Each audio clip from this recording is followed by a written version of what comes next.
Hey guys, I'm here with Garrett Clayton. He plays Brian in The Last Breakfast Club, and I'm so excited to sit down talking with him. How are you today?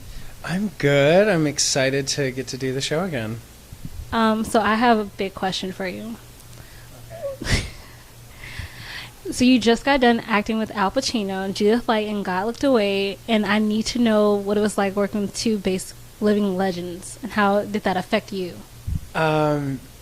I think it's really affected the way I approach material. I've gotten to, I guess over the past year with doing Hairspray and King Cobra and, God Looked Away and doing all these really, really cool, drastically different pieces with people. Yeah. And people I admire everyone I've gotten to work with. So it's been a little bit of a whirlwind, I think. And, it's really taught me to trust and go with my gut and always question things if I feel like I need to ask the question, and never stop exploring the material and trying to find new ways to approach it so that it always keeps it fresh. So what pulled you into doing this project? I've gotten to work with Bradley Bredwig before on The Fosters when I first was on it, and then went back for the musical episode, and then yeah, it was a blast, and Anna Grace and I got to work on that as well, so that's how. Mm-hmm.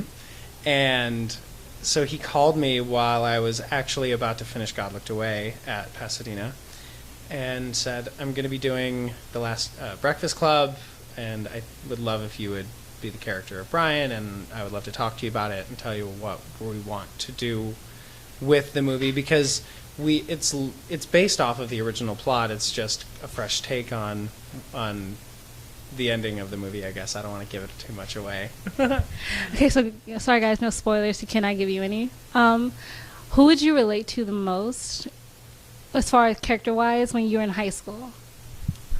Brian. I think I've always had an awkward cadence, which my friends love to remind me of all the time.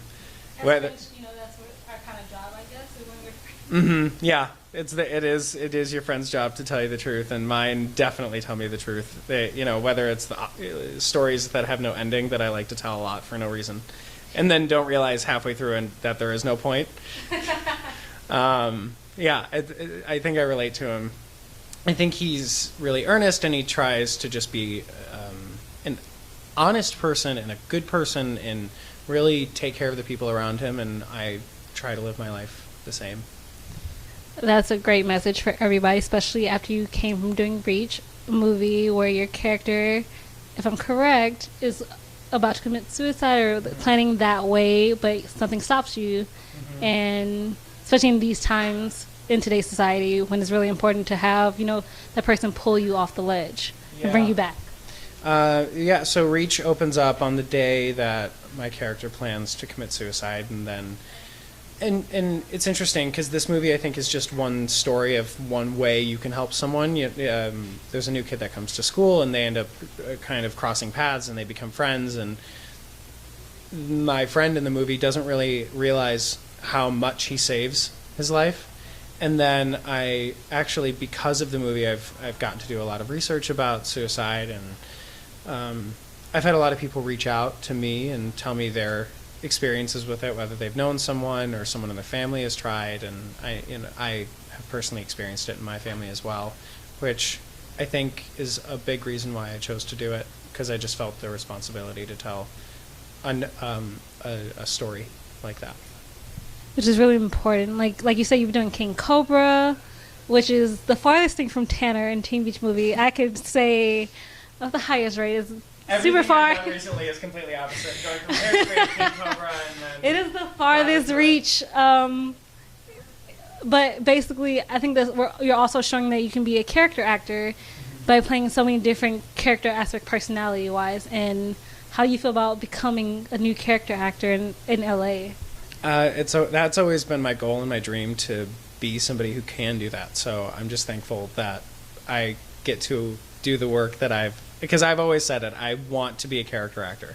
You can look back as far as even, when I first started, I've always wanted to be able to go from just completely different stories and get to capture that. And I think the fun part of it is stepping out of me and then getting to go into that life and work on their mannerisms and the cadence of the way they speak and why they do what they do, and flesh out these backstories. I think is always a really fun thing for me, because I get to go back and pick not only what the writers have put in the scripts for me, but I get to fill in the blanks and create that life and find how I relate to it. So it does get daunting at times because I do a lot of work on it, but I think it's the fun part.